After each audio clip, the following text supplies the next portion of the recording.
Welcome to SEC Second Look on AL.com. It is Iron Bowl week, talking about Alabama and Auburn this Saturday in Tuscaloosa. Let's preview that game, Mike. Let's talk about first when Alabama has the ball, keys to victory for the Tide, and then keys for the Auburn defense. Well, I think they're mirror images of each other.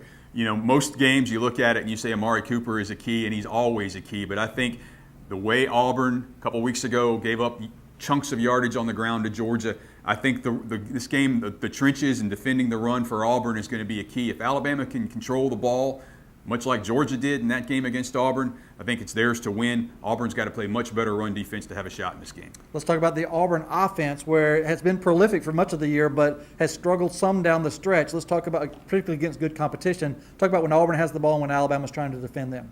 Well, obviously, running game's always also important for Auburn. They've got to move the ball consistently on the ground. But I think Nick Marshall's going to have to complete some passes in this game to give Auburn a chance. They're, much like that game up at Kansas State back earlier in the year where he needed to complete some passes to pull out a win there. It's going to come down to that, I think.